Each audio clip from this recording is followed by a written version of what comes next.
Hi everybody.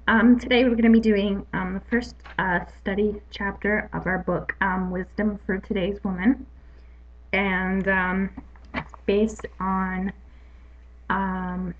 Esther. So we're going to go through this, and we'll go through the questions, and we'll go through that way. So. Study number 1 is called Choices Have Consequences. It says, women today have more choices than ever before in history. We can choose to marry or stay single. We can pursue higher education, climb a career ladder, or run for political office.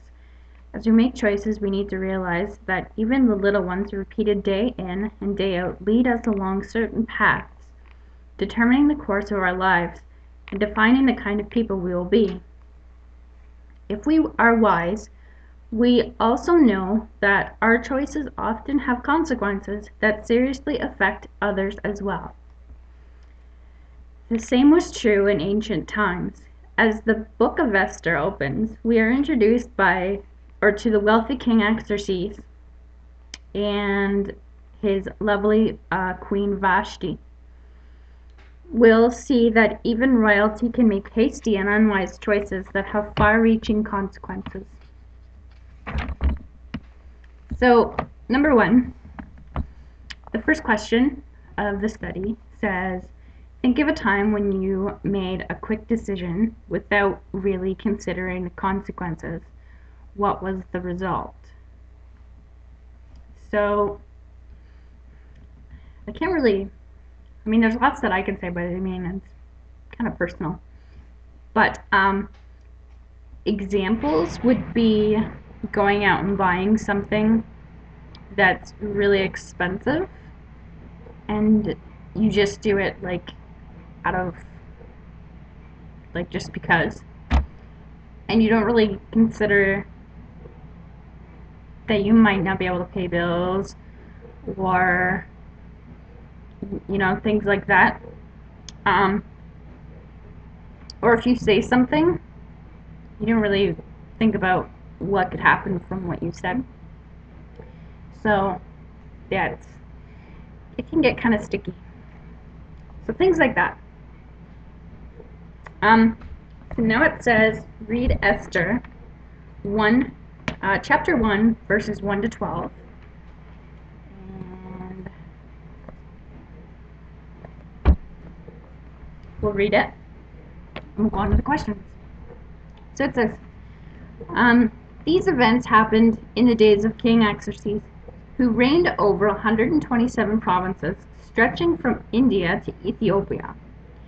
At the time, Xerxes ruled his empire from the royal throne at the fortress of Susa. In the 3rd year of his reign, he gave a banquet for all his nobles and officials. He invited all the military officers of Persia and Media, as well as the princes and nobles of the provinces.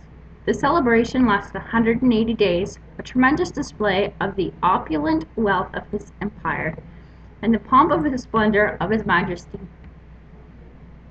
When it was all over, the king gave a banquet for all the people, from the greatest to the least, who were in the fortress of Susa.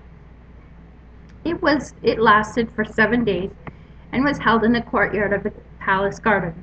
The courtyard was beautifully decorated with white cotton curtains and blue hangings, which were fastened with white linen cords and purple ribbons to silver rings embedded with marble pillars. Gold and silver couches stood on mosaic pavements of porphyry, marble, mother of pearl, and other costly stones. Drinks were served in gold goblets of many designs, and were an abundance of royal wine, reflecting in the king's generosity. By edict of the king, no limits were placed on drinking, for the king had instructed all his palace officials to serve each man as much as he wanted. At the same time, Queen Vashti gave a banquet for the women in the royal palace of King Xerxes. On the 7th day of the feast, when King Xerxes was in high spirits because of the wine, he told the 7 eunuchs who attended him, Mehuman, Biztha, Harbona, Bigtha, Abagtha, Zethar, and Carcass, to bring Queen Vashti to him with the royal crown on her head. He wanted the nobles and all other men to gaze on her beauty, for she was a beautiful woman. But when they conveyed the king's order to Queen Vashti, she refused to come.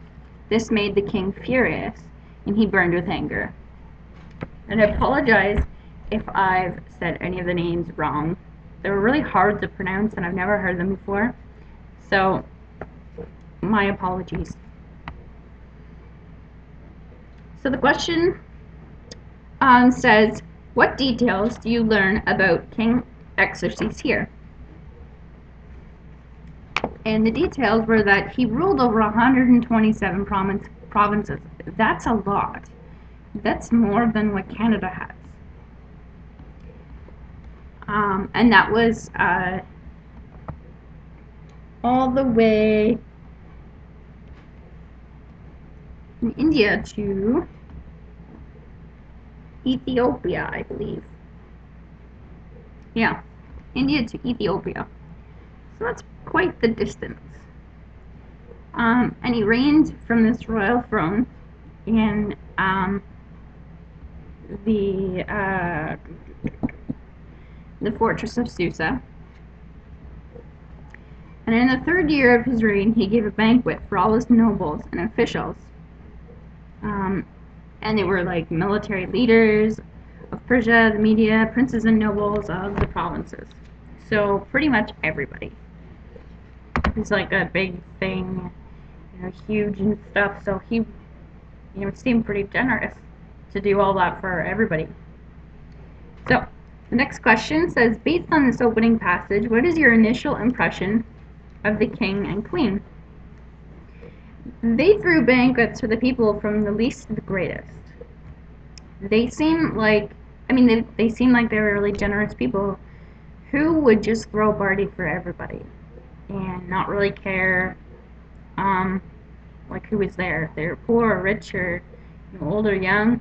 And the fact that later on in the verses, like in this Bible story, it states that he didn't care about how much wine that they had. He just said give everybody what they want, treat everybody equally. That's pretty generous as far as I'm concerned. You don't see that very often nowadays. You don't see people treating everybody like equals. It's not heard of. So the next question says, describe the scene at the banquet. How long did it last? Who was invited? What was the mood? Where was Queen Vashti?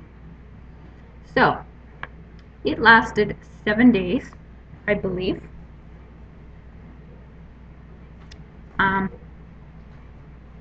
There were linens that were hanging everywhere on the marble pillars, and it says here, the courtyard was beautifully decorated with white cotton curtains and blue hangings, which were fastened with white linen cords and purple ribbons to silver rings embedded with marble pillars. Gold and silver couches stood on a mosaic pavement of porphyry, marble, mother of pearl, and other costly stones. Silver rings.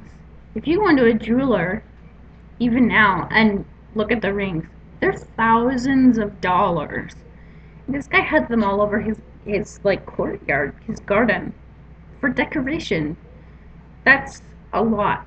Can you imagine how much money that would cost, nowadays, to do that kind of stuff?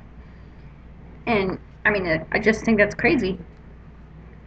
The wine was served in goblets of gold. A little ring costs thousands of dollars that's made out of gold, and a goblet is a cup, a really big cup.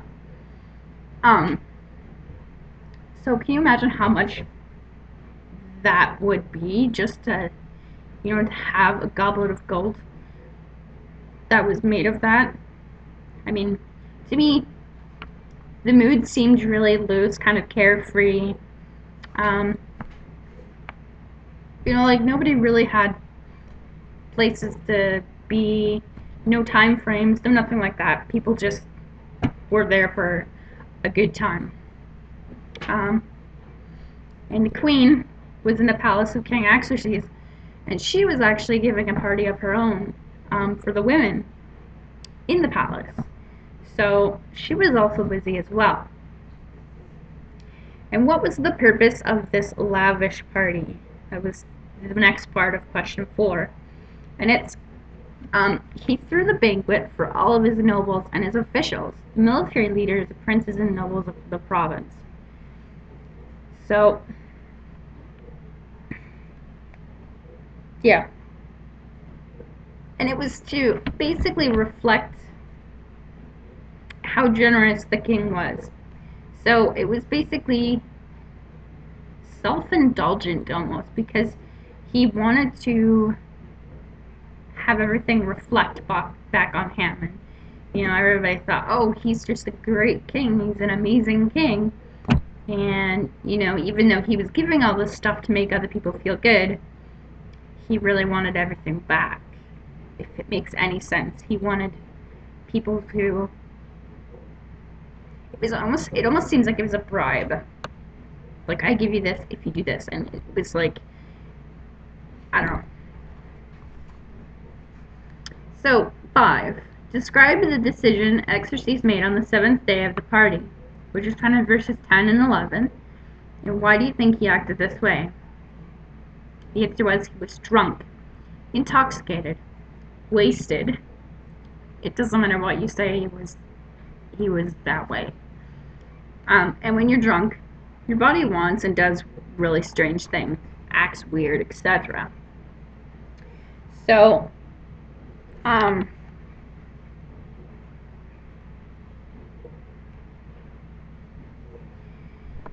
you know, he wanted his queen to come and so that he could gaze on her, as well as the other men. But Queen Vashti said no, and that's in the next few verses. But she said no, and that was actually a really good choice, I think. Just because, like, if you're married to somebody you don't want, you kind of keep that kind of stuff personal between you and your spouse. And that's what you would think you do.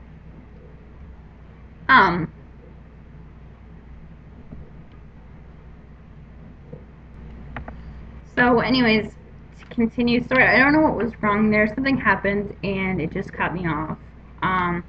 So you kind of want to keep, as I was saying, you kind of want to keep that thing personal.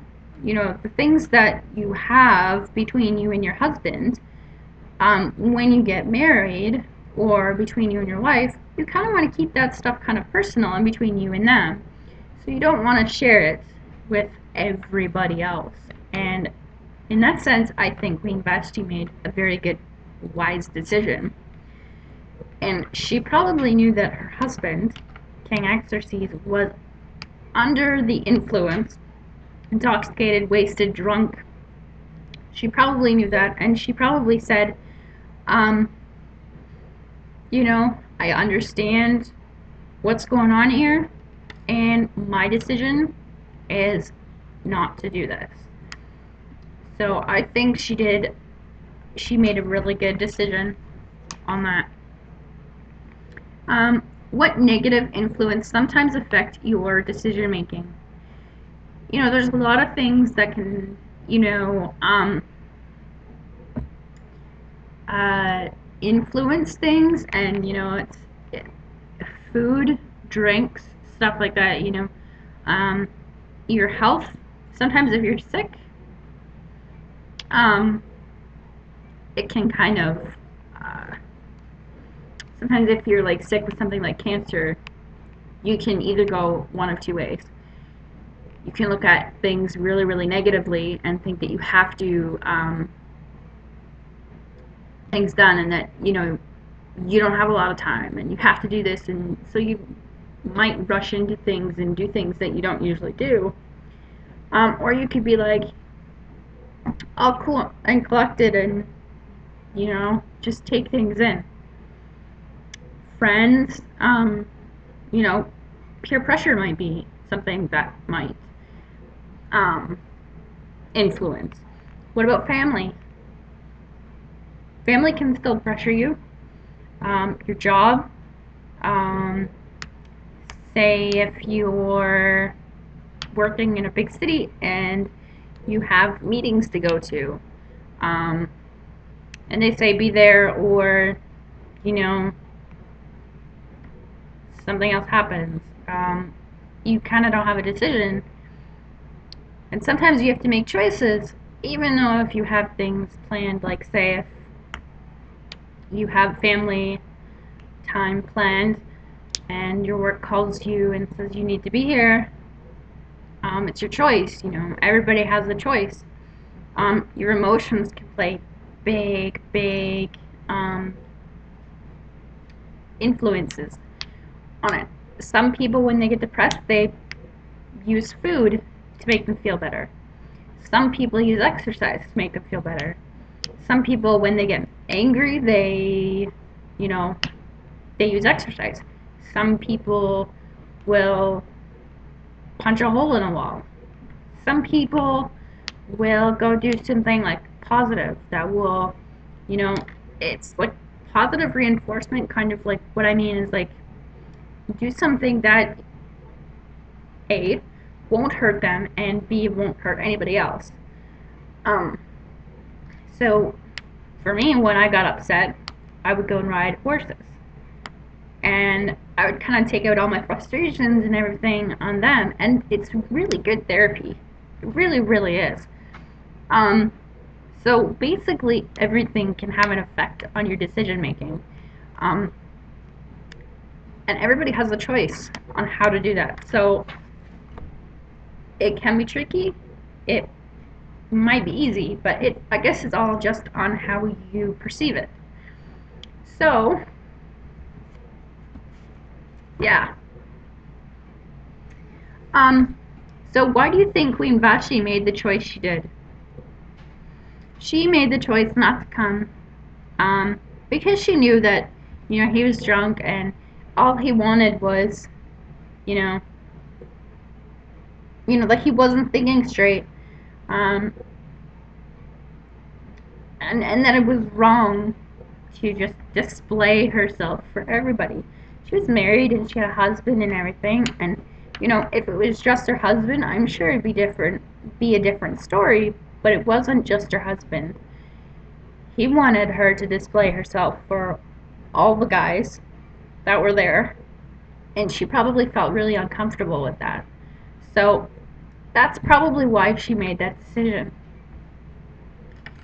So that is it for Esther 1, verses 1 to 12. The next video that I'm going to have is done on chapter 1 of Esther, and it's going to be verse 13 to 22. So stay tuned for that. It'll be labeled as part 2. Yeah. So stay tuned to that, and then we will be almost done that, and we can go into the city too. Anyways, I will talk to you later, and hope you come back for part 2. I'm going to go through this, and I hope you enjoy this.